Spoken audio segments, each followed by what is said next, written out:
If you're watching these videos, you probably have some familiarity with the CL3 already.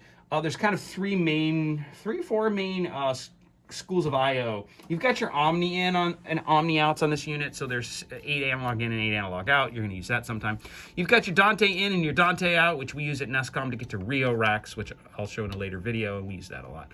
And then the other big one is we've got MIDI in and out. We've got these cards here. And these MIDI cables here, they're going to deliver 64 channels of in and out. And we use these primarily at Nescom for our mix labs to play and record back to our computer.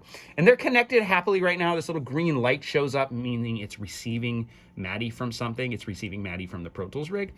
So what you need to do here with these two cables is, and most of these snakes are labeled, have 3 wires. You really need 2 to make this happen. You're going to use, one color is going to be MIDI in, and the other color is going to be a MIDI out. And then on the Pro Tools rig, you run into problems, you're going to need to connect these. Sometimes they're not going to be connected for you, sometimes they're not. And I don't know how your lighting is, James, but it's good. It's pretty well lit here. These cables, this is the HD MIDI for the Pro Tools rig. I've got the out of MIDI coaxial number 1 going to the MIDI in on the CL3. And versa versa, I've got the out of the CL3 coming into MIDI in 1. Common mistake students make is they plug into MIDI input and out 2 because it's more convenient, it's easier to see, and that doesn't work. That's not what you want. That's for something completely different.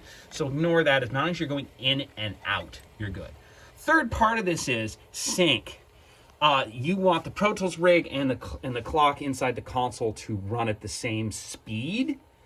And so this is done slightly differently on our systems, but usually so watch your head. Usually we have the console being the master.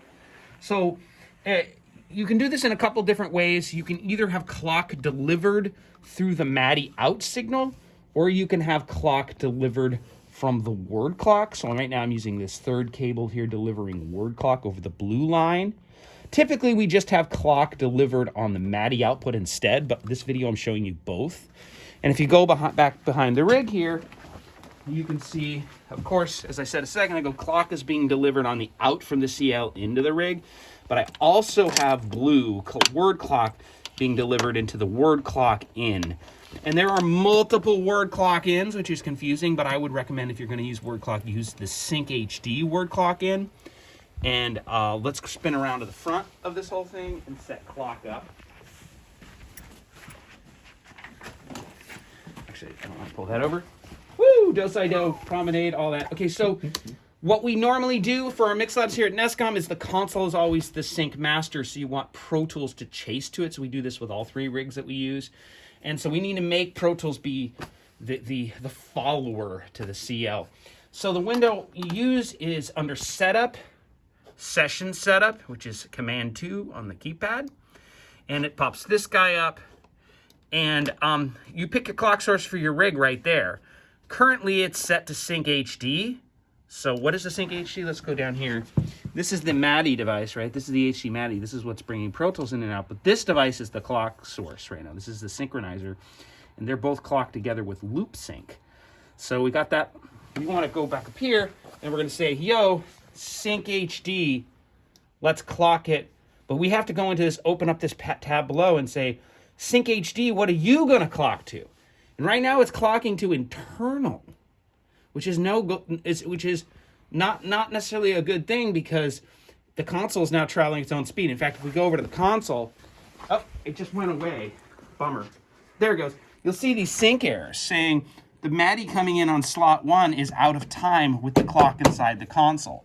So we can fix that problem by making sure Pro Tools is running at the same rate. If you don't fix this problem, you might get a lot of distortion in your recordings, in your mix. Sometimes you do, sometimes you don't, depending on what's going on.